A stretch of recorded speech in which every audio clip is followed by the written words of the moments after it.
nice front and back, leader's garment. Quite happy. It's alright, isn't it? Looks pretty good in that bad boy. Excellent, I think the word you're looking for is. Look at that thing. Looks beautiful, done. Beautiful. Now, only if you're ready for this. Welcome back to the OTB podcast. It's been a long time coming, but we're finally back with another episode, and pretty special guest this week, I'd say. It feels like it's been a long time coming, but before we get to him, back in the co-host seat, Red Dog. How was it, mate? Fantastic. Thanks for having me, Kerry. Oh, that's Good great. to be great back. to have you back. It feels like it's been a long time, but joining us, Cam Cole, straight out of Iran. Finally join you guys again. It has been a long time. It's been a year. It has been a while. That was just so you know, you're the last episode you joined us on. Until we started our hot seat episodes, that was by far our most popular episode. So you're a popular guest. Was that Fort William last season? Val Nord, Andorra. Yeah.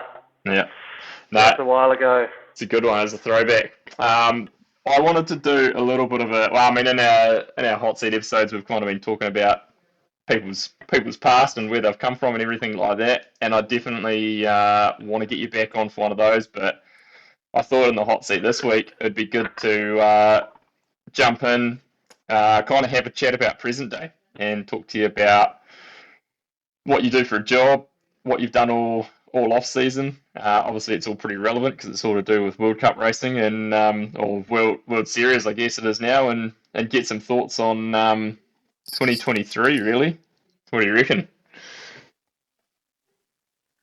I don't know if I've got much to say, but let's have a crack. Get out of here. We're counting on you, Horse, because there's been heaps of rule changes and fucking semi-finals, and we can't keep up. So we're hoping that a man in your position would be all over that.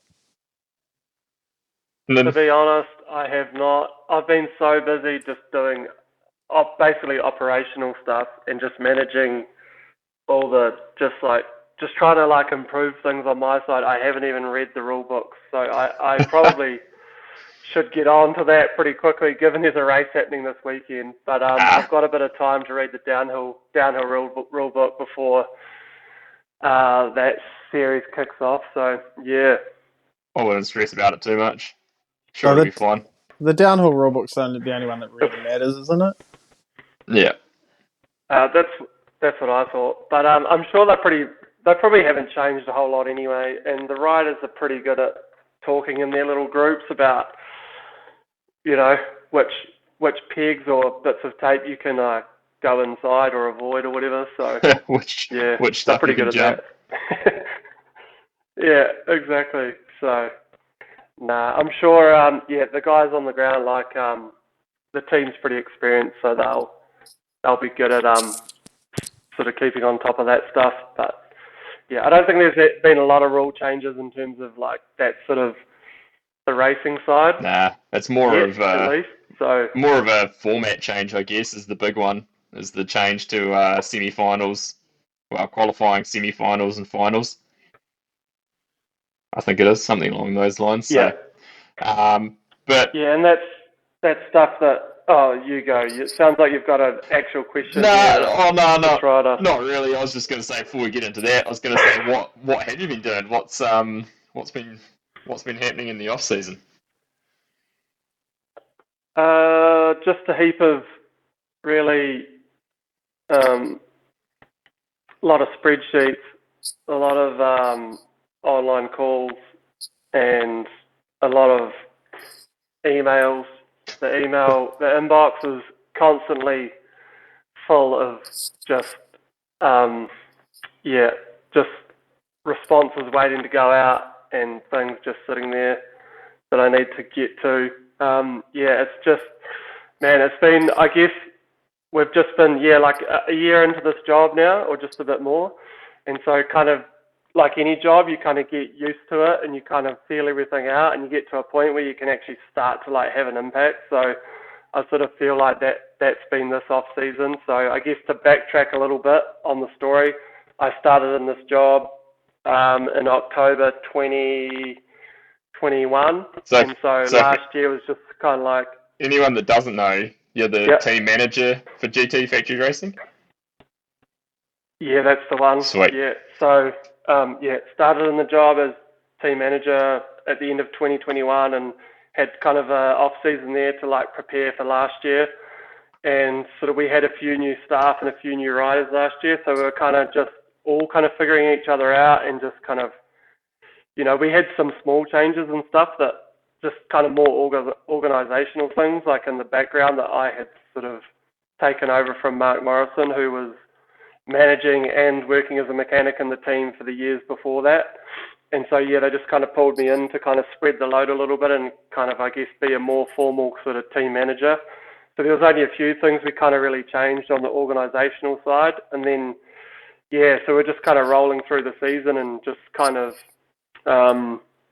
really just getting to the races, and I was learning stuff and so I guess from October last year was a year in the role, and then that was like the start of the off season where we could actually start to like kind of change a few things. And I guess kind of the biggest sort of like thing I've had an impact on has just been hiring old Snowman and pulling him in to help sort of Jess out. But more widely than that, he's kind of like, for example, this week he's at the Enduro World Cup in Tassie, helping out those guys. So he's pretty like flexible dude who can kind of just jump in anywhere. But I guess kind of the main thing there is, that he can help Jess, and Jess is obviously kind of progressing her career at a pretty rapid rate. So it's kind of good support for her. And that's probably one of the main things where I've had a bit more of an impact outside of just day-to-day stuff, There's actually something I was going to ask. Has he joined the team like full-time as a mechanic, or is he just kind of helping out in the Southern Hemisphere with Jess down here? No, he is full-time, but he's obviously like working, as you guys probably know, working another job with his sort of normal full-time job. But he'll travel at the end of May or the start of June, and he'll be just on, World Cup after World Cup through the season. So anyone... Yeah, so he'll be in there. Anyone who doesn't know, Snowy, aka Matt Clark, was your old mechanic, right?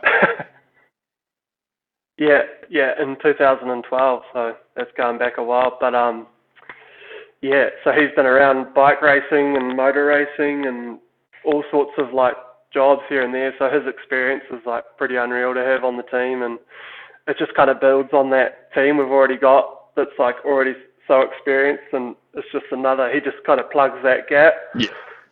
Really nicely. Yeah. He also had to. That's good. He also had to revive an old Lapierre downhill bike for Nate Sherritt for the 26-inch national champs. So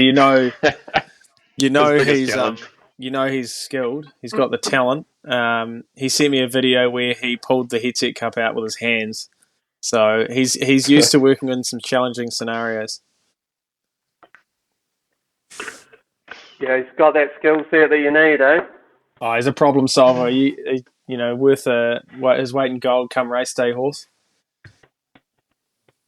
Yeah. If we're really up the creek with no pedal, he'll be able to.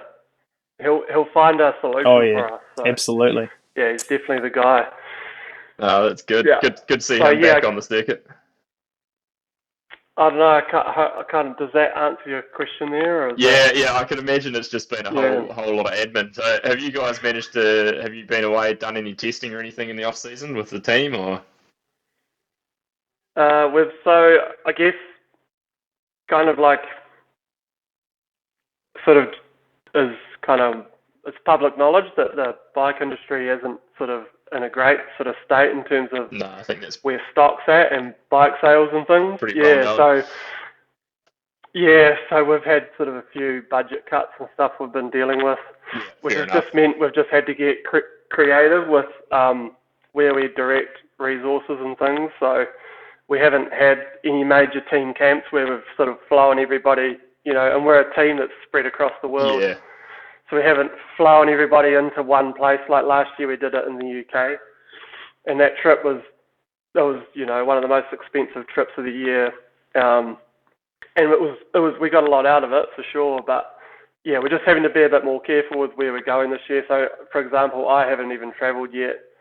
It's just the Enduro team that's travelled, and they're obviously preparing in the Southern Hemisphere for this race this weekend, and Katie and Noga and Matteo and Snowy, who are all based mostly based in New Zealand. We just flew Noga in, and she did a couple of weeks in Nelson, and then they're at the Enduro, and then for the downhill it's kind of similar, so we're all going to get together just before Lenzerheide.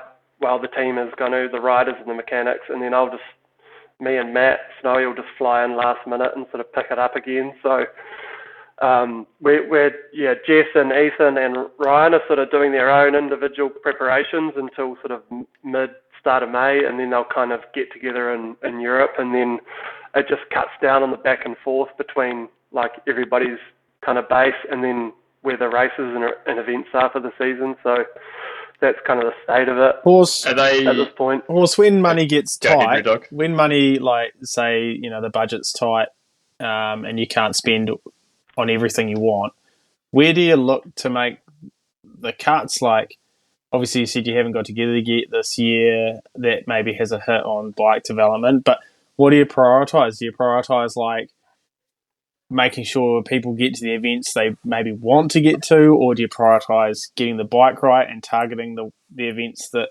mean the most, or how do you do it?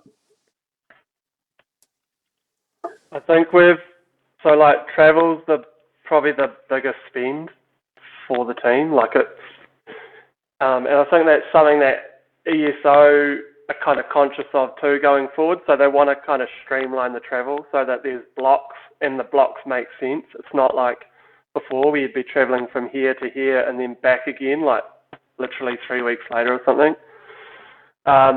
So I think there's kind of that aspect to it. The travel is such a big spend that and that was direction we had from the company, was just cut the travel out. So that kind of, I guess, just forces you to think in a different approach. Like, and face-to-face time is very valuable. Like, if I can be there with two mechanics and we can have the team together with the riders, it's really valuable to just get that face-to-face time. So I guess just trying to kind of combat that with a few extra calls and just really clear communication has kind of been one thing. And then just utilising the riders and the mechanics in their regions and trying to just join them up so that they can kind of get together and they don't have to travel super far. But then from anything they do, there's like a clear kind of report or something coming out of that we can, like you say, like all be on the same page in terms of like developing the bike setup or something like that. So I guess that's kind of that. But yeah, there's obviously working back from the events we have to do, right? Like we've got these World Cups that team sponsors and everybody, firstly the riders, that's what they're hired to do, is these World Cup races, and then the team sponsors and all of that stuff, they're expecting we're there, and it's the pinnacle, like that's why we're a race team and why we exist. So I guess that's the priority, but all these other regional races that we'd normally do for warm-ups and things become less of a priority, and I guess we, so the riders are pretty good at, picking the races that they feel like there's value in and that can help them progress their riding, and at the right time of year when they need to be ramping their pace up coming into like these key races. So I guess that's kind of it really in a nutshell. Yeah. It's kind of actually, I'd sort of thought, man, it's going to be probably hard work having the, because you're essentially running two teams. You've got your enduro and your downhill team, but from what I can see, there's actually 3 events this year in the World Cup series and World Champs that both are in the same venue. So that's got to make life a little bit easier on that logistics side, I guess, and travel and that sort of thing. Yeah, and that stuff, like the logistics stuff, is what takes up so much of my time. Like, and I've shifted all of that back, like in terms of, like last year we were kind of booking flights maybe a month or so in advance of the travel. But this year it's already pretty much booked for the year. We've just got a couple of staff and riders a staff member and a rider who we're waiting on just some bits and pieces, like some last bits of the puzzle to come in, and then we can book their flight. So all of that stuff, I just wanted to have all of that done for this year, so that once we're in the season, because you're just reacting like on a daily basis to like, oh, there's something over here, I need to just go and do that, and then I just get so busy with all this stuff that adding that stuff, the logistics stuff on top of it, just makes it insane. Like you can't really, I just figured that was not the best way to manage it. So I guess that's something we learned this year, and that just takes up so much of my time. Like last year, for example, there was one travel day we did, and we turn up to pick up the pickup truck for Montsanan, and the rental car company's literally shut down, and so there's no place there. And they haven't told me that they've closed their business. And you're at an event where like everyone comes into Quebec Airport. It's not that big, and all the vehicles are hired, like they're gone. So you can't just walk back to the airport or catch a taxi back to the airport and grab something else. It's not that easy. So we just got in taxis and went to the accommodation. Oh, actually went for dinner. We went for dinner. The food took ages, and then we went to check into the place. And the key code on the Airbnb was broken, so we had to ring the guy. The guy comes, he can't get it to work either. And then, so I'm just like on my phone constantly, just like trying to like find another car to book, trying to book a taxi so we can get to the like hotel. Like we've got all our shit with us. It's like, you know, so just things like this. And then like this is before the event, and so you haven't even registered the riders, and you're fucking tired. Yeah, you know? it's taxing on you, but it's pretty mentally taxing on the riders too.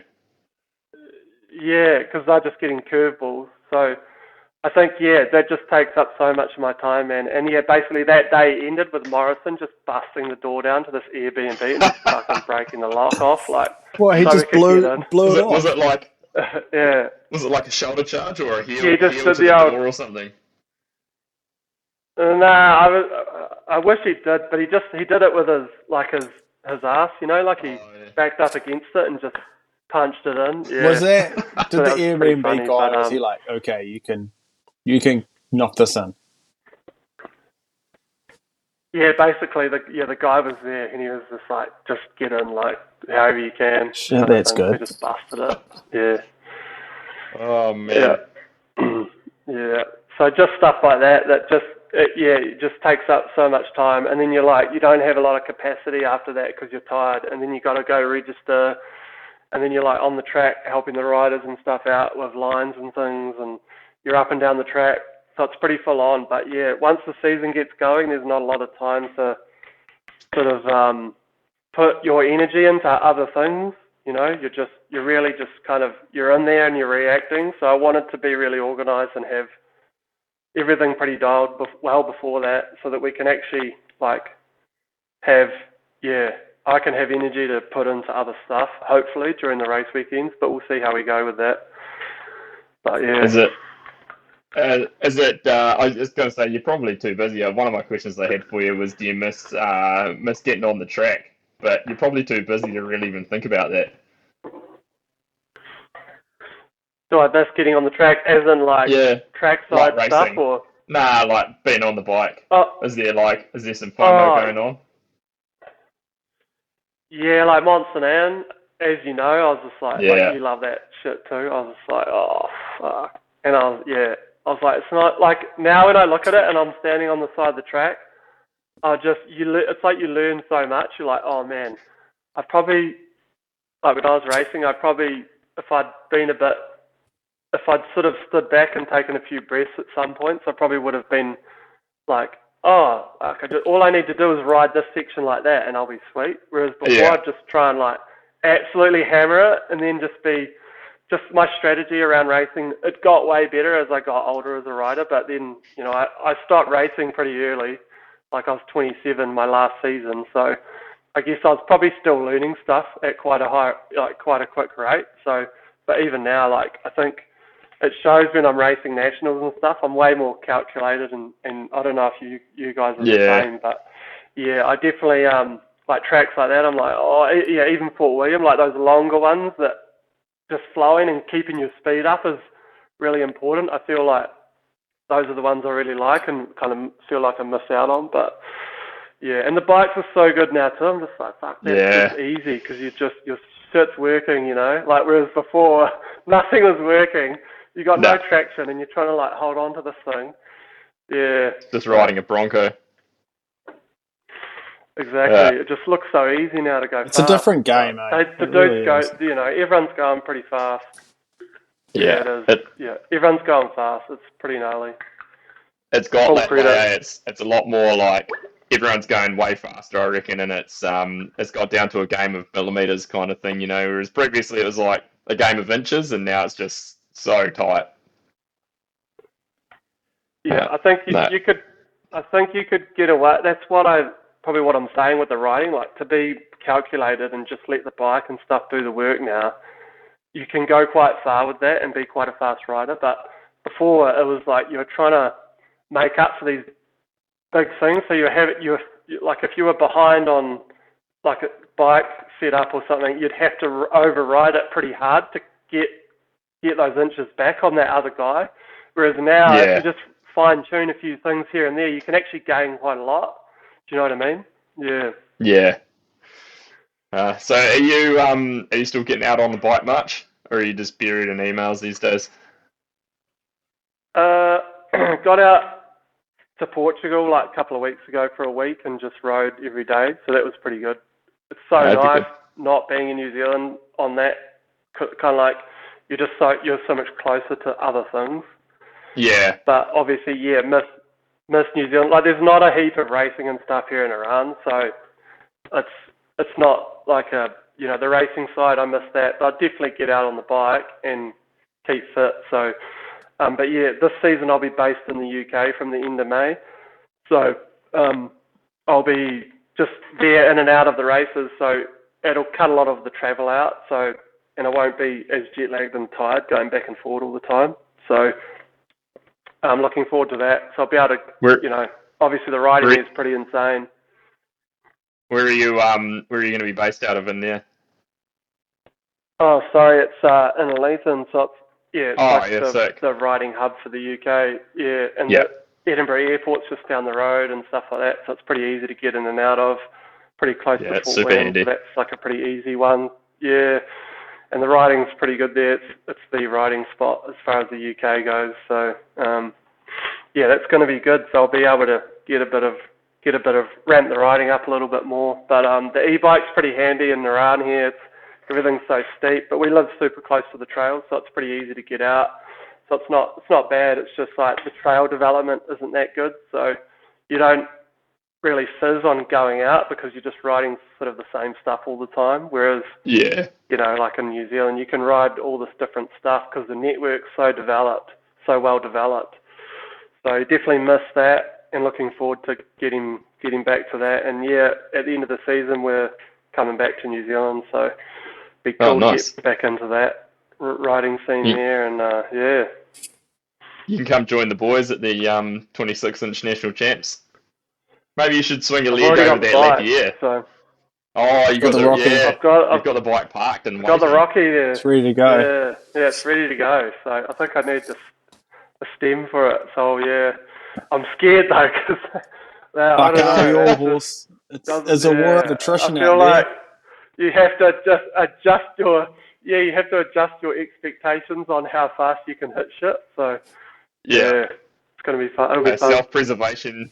Self-preservation only grows. Oh, does it ever? Hitting the ground hurts. Did you do the gap? Red Dog on the 26? Nate was all over it. That's so scary. That's so scary. There was a lot of stress. There was a lot of stress in the group chat going on before the event, but once we got Nate there, was it was all over fine. it. He was making claims like it was going to be jumping the Grand Canyon, but we were okay. Yeah. Oh, mate. The boys were good. The boys went well. Full credit. It'd be good to have you back over here for some racing, but we're all XC guys these days, Horse. You might have to change disciplines. I know. I should start looking for a bike, eh? Yeah. bring you into We the just had a fold. photo Yeah. come through before, Horse. What are you guys riding? 100 mil stuff or rigid? Nah, Yeah, 120. 120 is plenty. All the greats Oh, are 120 XC plenty, guys keep it- now. okay. You got Rankin, Glenn Hayden, Punter. They're all there. You know, Moki, of course. Oh, Yeah, they're all racing XC currently at the Volcanic Epic. really? No. I'll Yeah, have to have a look. I have to check it out. Yeah. the boys I'll are see on. if GT's got something that I can get my hands on. Yeah, that's what you need. Hey, so actually, speaking of New Zealand and you being back here, I heard a rumour a few weeks ago that there's a good chance of a World Cup here in 2024. I don't know whether you'd heard that. Mm.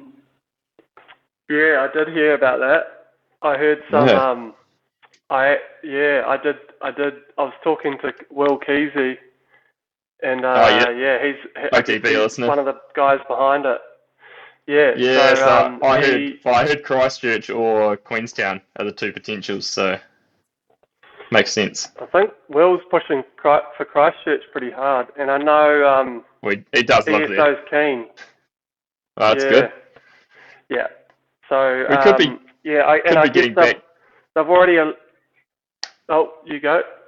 I was going to say we could be getting back to like a Yeah. true World Series going on if we get some here, maybe Australia.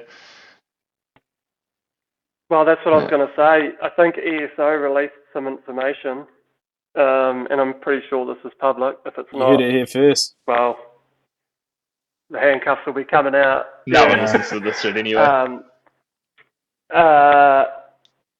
So I think it looks like April and May is going to be in the future reserved for the Southern Hemisphere travel block. Yep. This is how they're planning to streamline all the travel. They're breaking it up into, so April and May is going to be reserved for Southern Hemisphere stuff. So I think that's kind of when they're aiming for that. And then there's going to be a travel block into Europe, and then I think they're trying to aim for North America to go in between the next travel block in Europe. So there'll be 2 European blocks, a North America block, and so I guess this is kind of, they're working on like April, May, June, July, August, September, October or something like that. Yeah. So, Yeah, they definitely. I guess that makes sense in terms of flights and stuff. They definitely need to get into the US earlier than like September, October. What they're doing this year. That could be pretty disastrous at Mont Saint Anne. So it'll be It could be interesting cold, to see how it mate. goes. Real cold. Yeah. It could be snowing. When they announced that last year, all the team managers were like on the phones checking the weather for that time of the year, and it was like It's- 7 degrees Yeah. and like wet and like I imagine their winters are like minus 30. or East something, Coast, yeah. eh? Like, Yeah. So it could be pretty brutal. So we're gonna have to be ready for that. KB, Could Yeah. make for a good final round. snow race. Could be real. Very much so. Yeah. KB, are we as close? Go ahead. Are we getting closer to that Kaka World Cup? And Well, I was just thinking, do I need to get into the rule book and work out how I can race the World Cup next year? Like, do I have to start? well, the first thing finding you some need to do loopholes? is hand the notice in at Bosch because you're taking the year off, mate. We're going all in. Yeah. I'm moving back to Christchurch. I'm moving into the bottom of Wesley's, in the Yep. bottom of the hill. You're just there going and- all year. Yeah. Make the dream, keep the dream alive. Yeah. Just to That tuck could the be. front, I didn't first think of corner. that. But a few wildcard entries would be on the cards, though. I Have you reckon. still got that house down the bottom of the hill, Horse? That'd be a perfect one to move into. It's right there. No, that's gone. Yeah, that'd be a good training base, eh? For Yeah. the OTB squad. Yeah, straight in there. Yeah. I don't know how you go turning up with a 26-inch bike, but then maybe I should go try and race the XC World Cup. I mean, that's me these days. Yeah, just the XC guy. Has anyone done the trifecta? That sounds way too gnarly. XC World Cup, Downhill World Cup, and Enduro What's- World Series? Oh, imagine that.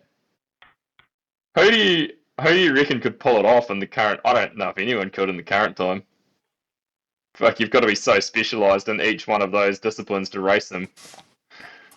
That's Yeah, it'd be pretty difficult. Graves maybe could I have in can't his like, prime. yeah. Oh yeah, Graves was pretty. He was Yeah. pretty strong. He was like Australian national XC champ there at one Carlson point. was So probably if he raced him yeah, down, he'd would be been Yeah, alright. through. years ago, he definitely could have done it then. Yeah, that could be a Adam Craig's Adam a pretty Gregg, good you reckon? all-round rider. yeah. Adam Craig, he's pretty good all-round. Yeah, but he's obviously It's pretty old. probably not up to... Nathan Rankin? Yeah, he's probably not up to the same... we're just Yeah, why not? we're just going right back in the Why time not? machine.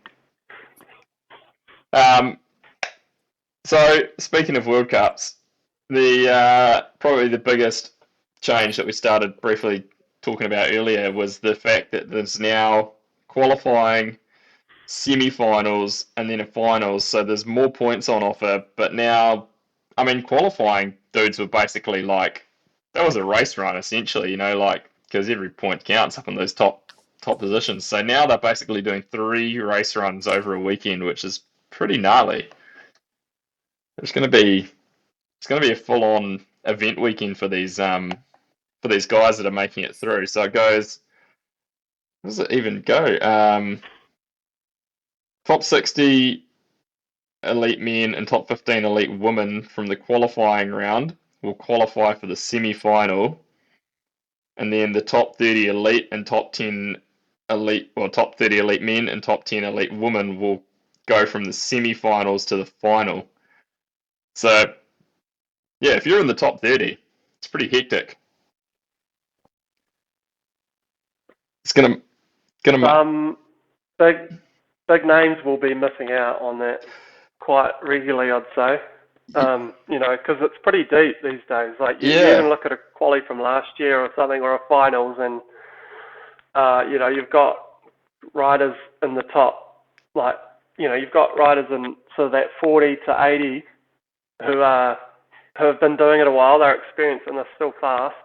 Sort of not all the time. Like maybe they're not super consistently in the top 10, but they have the potential to get on the podium, and they're back in that kind of zone sometimes. So it's going to be pretty intense. But yeah, I guess it's just going to have to manage it, right? Like it's what it is. It's the same for everybody, and I think if you can learn how to manage your weekend quite early on in the season, like in the first couple of races, figure that out, how to manage it and how to pace it, you're probably going to be at an advantage, because it's going to take some riders quite a long time to figure it out. So yeah, I mean, I guess people are training for it already, right? Like just trying to do consistently fast runs. yeah. Like, do you think maybe say a Bruni or a Pierron or one of these guys who's potential to win the title?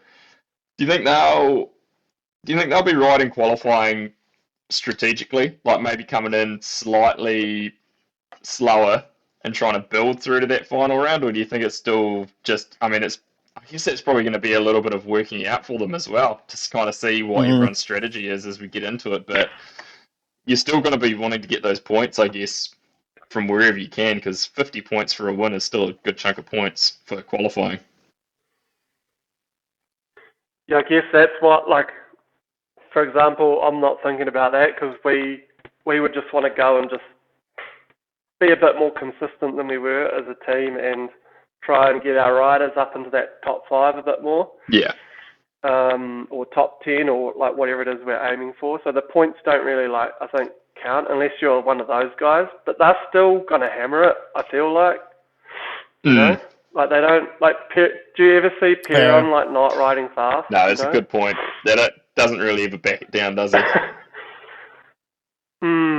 So, and maybe that's a blessing for him, and maybe it's a curse. I don't know. I guess it's gonna just like, but he was pretty consistently fast last year. I wouldn't expect that to change, but maybe it's more of a mental thing for them. But I don't think, yeah.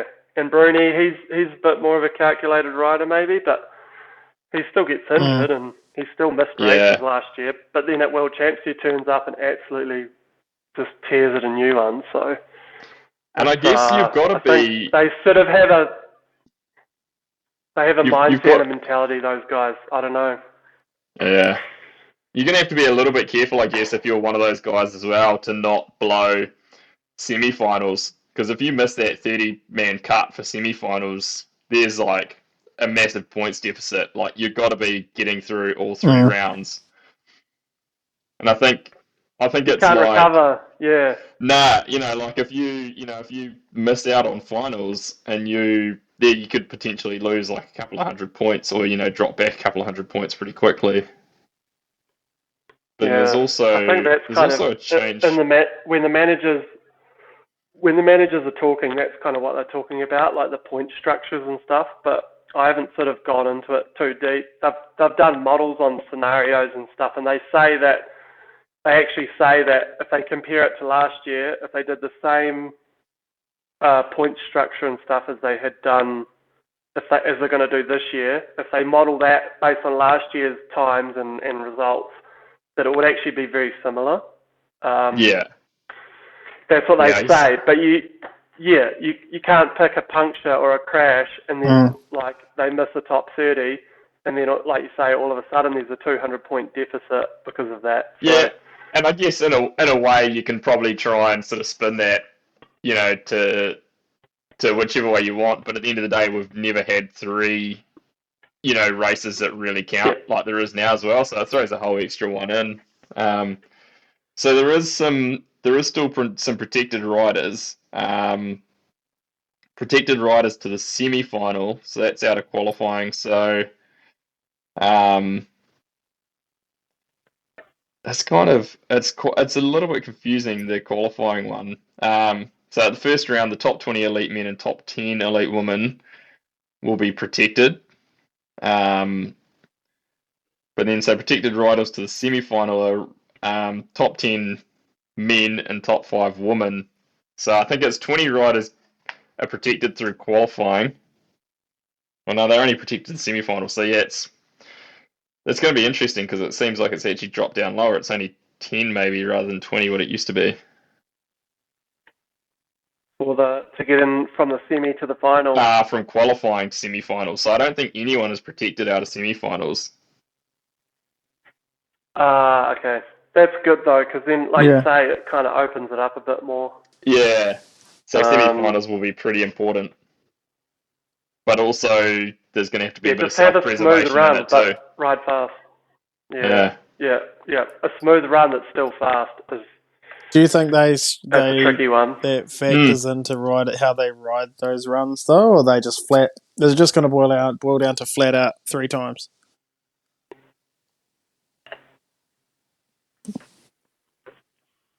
I think it's more of a mental game, eh? Like if you I was watching a syndicate video the other day from 2018 or 19 or something, and Greg had the number 78 plate, so he wasn't protected. Yeah. Because he must have been injured at the end of the season before. And you could see that even a guy like that, his mindset and his mental game or approach to qualifying was so different to what you'd normally see from him, because he was like, I just got to qualify. I think if you're riding like that, like, I've just got to qualify, you actually end up riding slower, not as good. So I think you're just going to kind of have to just kind of go for it, like guys like Yeah. Riding to qualify. Just go for it. And they're just riding shit. Oh, I thought you meant just go for it. No, just riding, trying to qualify. I was only protected a few times, but it did make a difference. But I don't know. I mean, it was a bit of, I guess, just added security or insurance. But I think the amount of times you rely on it is not that often, because when you're riding good, you're just riding good anyway. And that's kind of what I'm saying about Perron and Bruni. They're fast dudes, Anyway, guys like that, for example. So you said you can replace the team rider. You can bring a fill-in now. Do you need me on the reserves horse? Do you want me there just in case you need a fill-in for one or something? Surely horses first cab off the rank, like. Yeah, I mean, you could just throw the kit on and swing a leg over. Got a world champ right here, boys. I mean, yeah, it's not something we've discussed, but maybe I'll put it on the next lot of meeting notes, and we'll kind of. Yeah. I'll definitely throw your name into the mix. No, we want you out there. Put you in there. Put it in I the reckon whip. if you want to, OTB like, if you're not t-shirt. available, Snowman, get Snowman out. You put the That's dream team back dangerous. together. Good, So good, yeah. No, speaking of riders, for enduro this year, is it just Noga and Katie? yeah, that's it. Just all female crew. Wynn's kind of dialing back, and he's picking up a few other projects. So he's So he's mostly downhill then for his racing yeah side. he's going to be busy with some other stuff that I'm sure they'll announce before the season kicks off. So there's some Oh yeah. pretty cool stuff happening there. Yeah, Could be a bit of news dropping there. yeah. Read between the That's all lines. I'll say. Yeah, which is pretty How's he going exciting. to commentate and race? I don't think. I mean, this is news to me. I've not heard about that.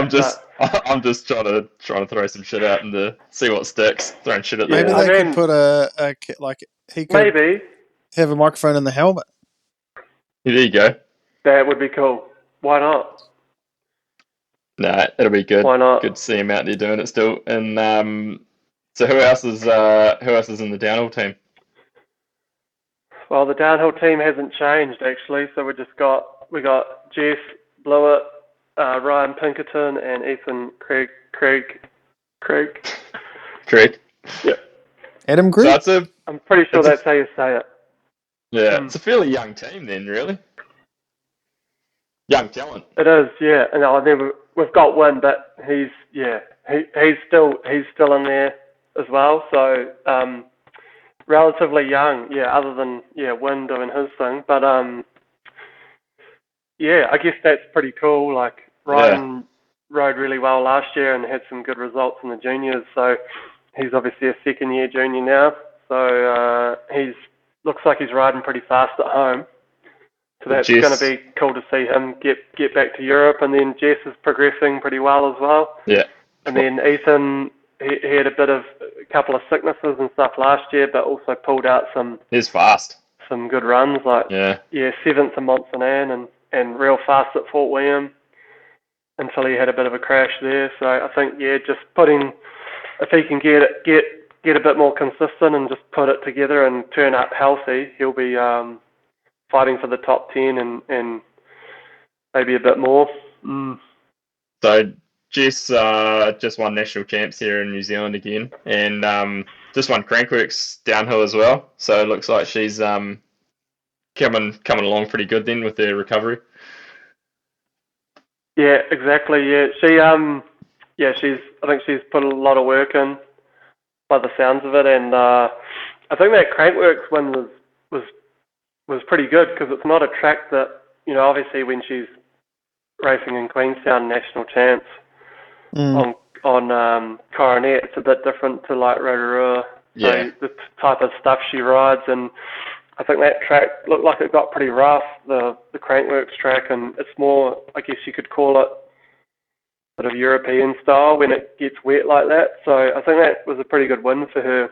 So, and to keep, the winning margin was roughly the same as the national champs. So I think that shows her progression this off-season and even just the last month or two, because I know she's been working on bike setup pretty intensely with Matt, with Snowy. So I think they're really making some good progress at a good time of the year. So and she hit a couple of podiums last year. So hopefully come out swinging. Yeah, I mean, she's, and then obviously her hardline stuff as well, and she's kind of like really progressing, like kind of like the racing and the freeride stuff. So she's kind of pushing it pretty hard, eh? That's good. It's good to see. Yeah, absolutely. And she's a Kiwi, so it's pretty rad. Yeah. So that Hell yeah. come We out got in some New awesome. Zealand, it's unreal. We got some awesome female talent at the moment. There is actually some really fast girls coming, like even beyond Jess and Jenna. Yeah. Yep. There's a girl, Sasha Ernest. Sasha Ernest, yeah. Yeah, she's been putting some really good times down, and like there's Ellie Hasselbosch, probably butchered her name, from Rotorua, who's been ripping as well. So yeah, there's some good fast girls coming through. They all have really solid technique on the bike too, which if they can get over to Europe at some point, will really help.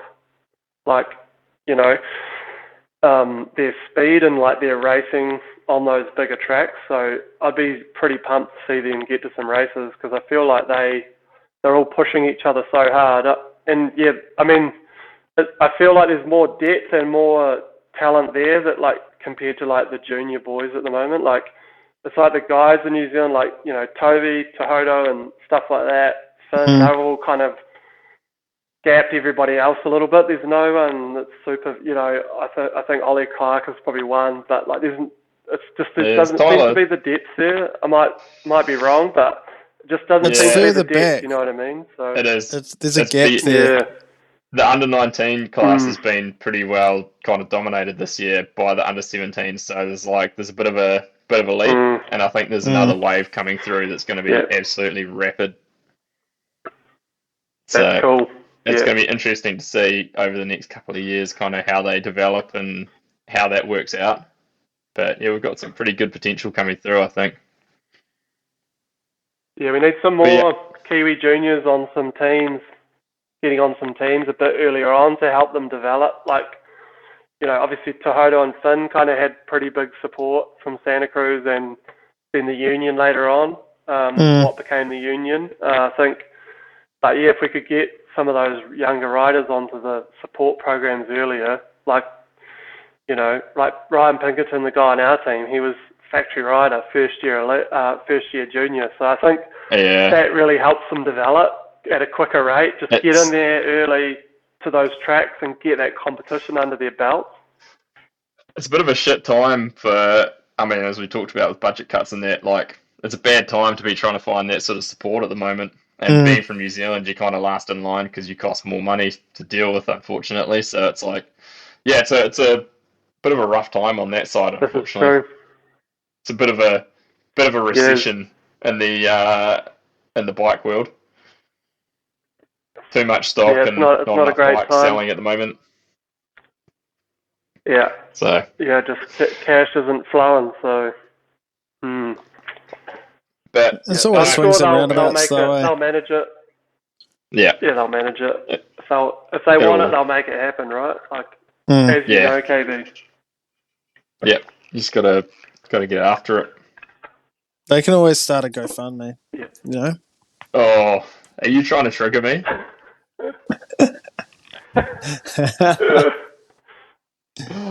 I have to bite my tongue here. Yeah, I have to bite my tongue. He's trying to trigger me. He's trying to trigger me into a rant. Red Dog knows how to push your buttons, man. Oh, yeah. That's a hot topic for Kerry. Look, if it's a GoFundMe for, like, someone that needs it, that's great. But if it's GoFundMe to go and pursue your hobby and go do some mountain bike racing, then it's a no. It's a no from me. Just fucking get a job. We'll leave it at that. We all used Start a GoFundMe just to go to Crankworks and Rotorua. Yeah. Maybe I'll start one to go to Masters Worlds. Help me pursue my dream. I'd fund that, actually. Why not? Yeah. I would fund that. Hey, actually, something I've been meaning to ask you, Horse. We did one of these with Brooke McDonald, who was a former GT factory rider, and he was telling us about when he was on the team. Mark Morrison had like a beers and barbecue budget. We're wondering whether that was still around or whether that's maybe been put on the chopping block. If he's still got that intact, I don't know about it. So I mean, this doesn't come up as a line. Maybe they keep that. Maybe they keep that from me, so I can't steal from it to put it into other things. Maybe it's a cash. Maybe it's off the books. I think it might be a cash. Yeah. It's a slush fund that just sits in the top drawer, the sock drawer. Yeah. Just poured out to buy. There's definitely a little bit of budget. there's definitely with GT a fun budget, which is pretty good. So I think we'll definitely keep that intact. But No, that's good. yeah, I mean, who doesn't like a nice, tasty beverage with a nice meal, you know? With a You sauce. can't In be the too Alps serious. in midsummer, you know? Can't beat it. Can't be too serious all the time. We're only racing bikes after all. Well, not us, but those Push guys are. bikes. Yeah, that's the problem. We're not, and they are. But Yeah, anyway, yeah. We're sitting we here had on our this shitty we had podcast. our we had our time to shine, mate. We made the most of it. Yeah. Red Dog Yeah, made you the can't, most of turns it out. for sure. Mate, the sun didn't even come up in my career. Turns out you can't polish a turd. Yeah. Oh well. Good I times. don't know if I've got Yeah. much more for horse. Have you got anything else for him, Red Dog? Current facts. Should we get a story from him? Maybe we should get a National Series story. Those have been going well. I want to. Do you have any stories from when Snowman was your mechanic? Like Actually, him there we being go. frustrated with the French, like staying. Did he stay at the rest time? Oh.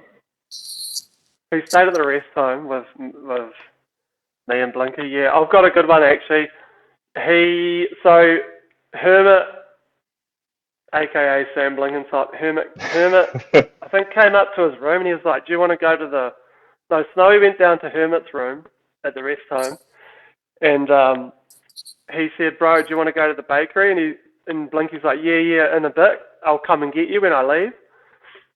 And Snowy goes back up to his room, and he's up there like mucking around or whatever. And then he's like, "Fuck, it's been ages." And so he goes down to Blinky's room to see what he's doing, and he's not there. And Blinky's just gapped it to the bakery without him. That would have gone well. Oh. Yeah, so I think that kind of sums up Hermit a little bit. But yeah, and then they were like, Snow they would have bought been these so like little dark.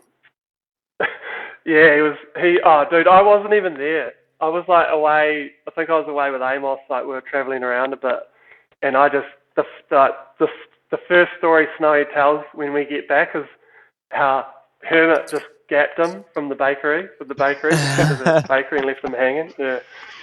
He just wanted to get the Maxi Pain So chocolate yeah, first. that's a pretty good one. So this was an actual Exactly. like I think we he was refer going to for it. a key show.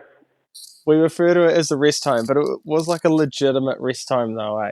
Or something to that You were effect. living in a rest home. It was like a hotel, and it was actually really nice. But there was heaps of old people there all the time. Like it was, and I think Laurent just like booked it for us because it was like close to the riding, pretty close to where the team was based, and we're obviously Kiwi mechanic and 2 riders, so we'd just be kind of a hub for us. We went in and out of there a little bit for that season, but then the pool had this like chair that you could sit on to lower yourself into the water. So if you weren't super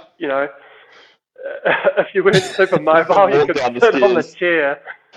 Yeah, you could lower yourself. So it just kind of became the rest home because there was kind of always old people around, and it had little features like that through the property. So yeah, the rest Designed home. for it. Mm. Oh, that's good So stuff. yeah, I mean, I'm keen to join up with you guys if we can get this internet situation sorted here, which at the end of May, once I'm in the UK, should be a lot better. I feel like we can get back into the flow of it a little bit more. I know I left you guys hanging pretty bad last year on a few occasions. So yeah, I'd be keen to join back in a bit more consistently if that's possible. So yeah, we can get back into the flow of it. We'll try and get it more semi regular. Get some reports from the track, so there's actually someone there with some credibility talking about what's happened.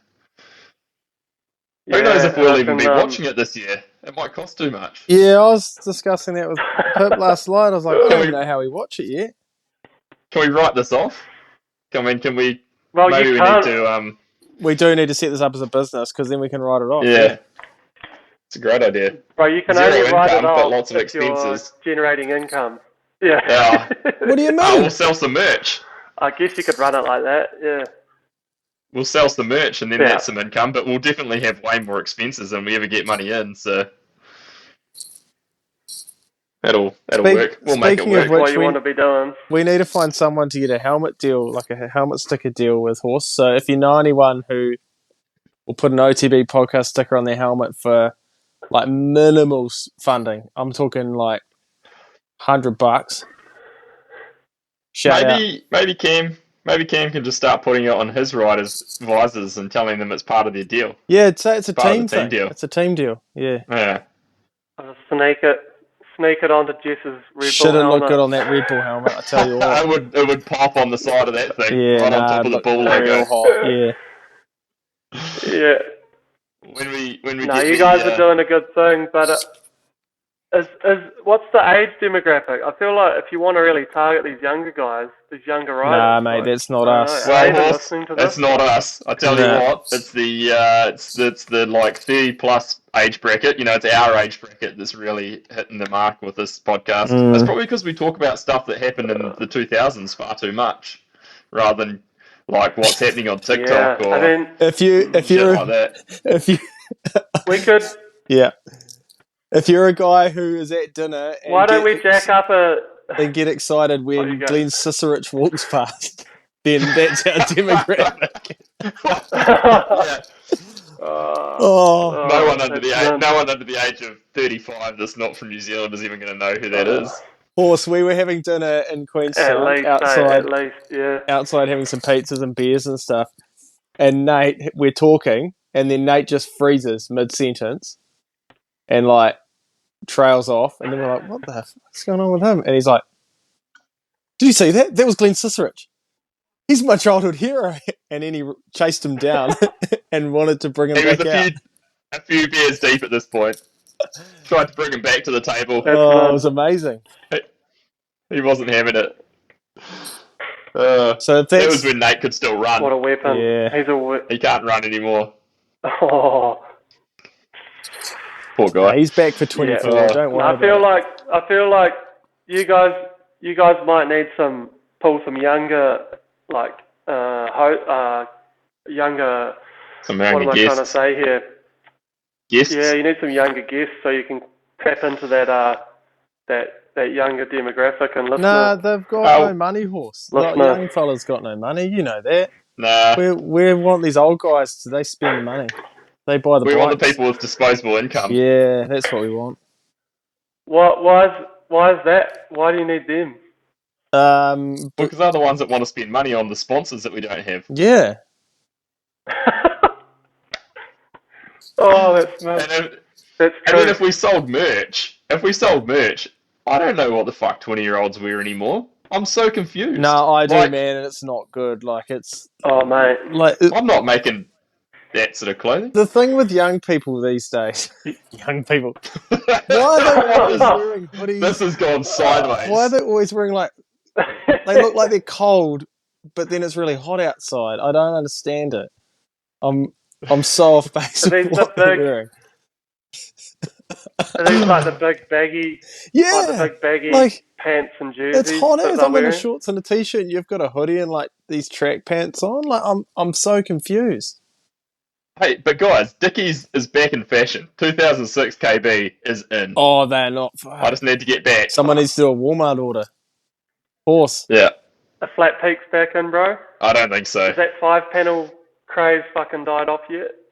Oh, Yeah, let's I go don't know, back to but flat maybe for peaks. the yeah, or beanie caps, beanies that have got the little brim on them. Remember those ones? Oh yeah. Yeah, You would have let's had go a beanie cap. Did you have a Fucking, Utopia one? Yes, I had a Utopia one. Mate, if you've got a beanie cap, you've got a pocket stash full of weed too. I feel like they kind of just go together. Absolutely. They just Hand in hand. yeah, and maybe a little a little rat's tail coming out the back or something as well. Yeah, perfect. Well, this has gone massively sideways, and we're about to hit an hour, Let's so I shut reckon it down. it's probably a good time to shut this one down. It's been Shut it down. Yeah. it's been a rough start. Well, it's been a rough ending probably, but that's all right. If you've made it this far, congratulations. And Well, You need a medal. I mean, people have just been getting stoked on watching media outlets stand on derailers this week, so this has got to be Wow. better than that. content has been pretty fucking poor come this off week, with Yeah, hasn't oh it? my god. If this doesn't blow up, then I don't know what's wrong with the world, you know. I know. Hey, This episode. Hey, what's worse, watching people stand on derailleurs or being TRP and releasing your new mechanical derailleur at the same day that SRAM releases their new Axis? It's a bit of an own goal, isn't it? Yeah. It's probably the worst day they chose, Did really. Worst day to choose. Did they must have been coordinating on that. I might go and, do you reckon an SLX 12 speed would stand up to somebody standing on it? I might go try I was that. going to stand in my day Give it or a- out in the garage. It'll be fine, I think. You could stand on the side of the zero. That'll be fine. The zero would be perfect. Absolutely no worries flawless. there. Yeah. That thing's a brick I'd shit have to- house Alright, anyway. It'll be boys. fine. I'd have to take it out of the box first. Yeah. Well, Horse is about to run out of internet again. Thanks for joining us, Cam. Buddy, good as always, and we'll have to kick a few more of these off over the year, I reckon. Yeah, let's do it. Slam a few longies and punish these airwaves. Yeah, sounds bloody good. Thanks, mate. Thanks, Horse. Yeah, mate. Good on you. What's up? What, I what, come what? from the land of down on I fucking doubt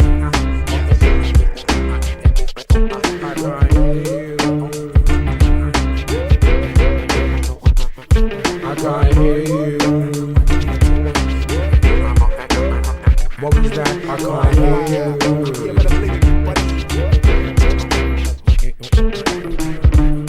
I let it be like John Lennon, the anti-serum that you don't get for poisonous venom. Read the label carefully, I'm only here for the show. I love hip-hop too much to let you feed my ego.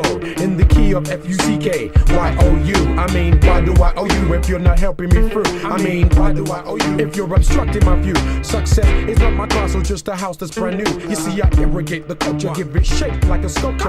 Still complicated, rock like I'm supposed to be. L-I-T-Z like my DJ. Rock to the rhythm like you rock to what he plays.